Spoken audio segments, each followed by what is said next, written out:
Mayor Hubble is in trouble. Chapter 5. Yuck. Kissing. Gross.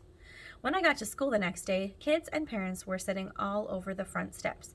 There were posters and banners and signs hanging on the fence. Vote for Andrea, gifted, talented, and ready. AJ puts the cool in school. Ryan, Michael, and Neil, the nude kid, were standing around in black t-shirts with their arms crossed in front of them and scowls on their faces. What's up with you guys, I asked. We're your bodyguards, Ryan told me. We have to look mean. Yeah, said Neil the nude kid. Somebody might try to attack you. If somebody messes with you, we'll take care of them, said Michael, punching his fist into his open hand. Who told you to dress like that, I asked. And who made all these signs? They looked all over the sidewalk where Mayor Hubble was leaning against a telephone pole. He winked at me, and I went over to him. Andrea was up at the top of the steps, standing at the podium. So in conclusion, Andrea said, that's why you should vote for me to be the president of 3rd grade. Thank you. The kids sitting on the steps clapped and cheered and waved little flags for Little Miss Perfect. Great job, Andrea, said Mr. Klutz. Now it's time to hear from another candidate for 3rd grade president, AJ. What? I didn't know what to say. I didn't know what to do. I had to think fast. Nobody told me I had to give a speech, I whispered to Mayor Hubble. Don't worry about it, he said, slipping me a sheet of paper. Just read this. What is it? It's your stump speech. You want me to speak to people with no legs? I asked. Not that kind of stump, the mayor said. A stump speech is a standard political speech that you give over and over again. I climbed to the steps and stood behind the podium. Everybody was clapping and cheering like crazy. I was nervous.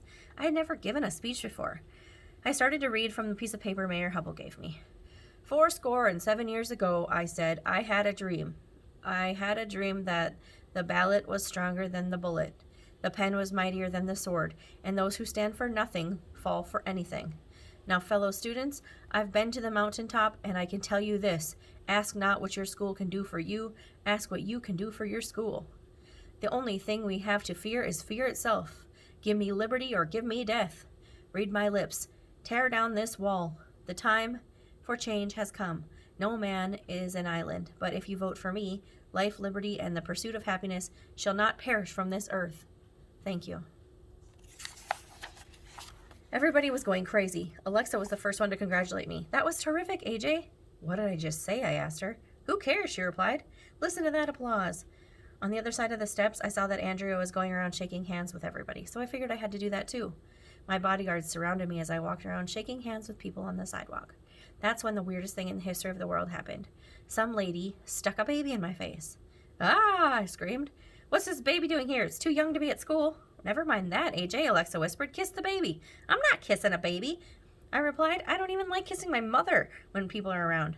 Kissing babies is part of running for office, AJ, said Michael. You have to do it. Why? I asked. Babies can't vote. Well, you don't want to kiss my baby? Asked the lady. She looked all sad. AJ, it will look bad if you don't kiss the baby, said Ryan. You're going to lose the election and Andrea will be president. And if you don't kiss the baby, said Neil, that means you love Andrea. I do not, I protested. Kiss it, AJ, said Alexa. I looked at the baby. The baby looked at me. It was drooling, and I didn't know what to say. I didn't know what to do.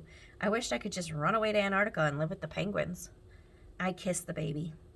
And when I leaned over to kiss the baby, I'm pretty sure I smelled something bad. I think the baby pooped, I yelled. Oh, disgusting. I thought I was going to die.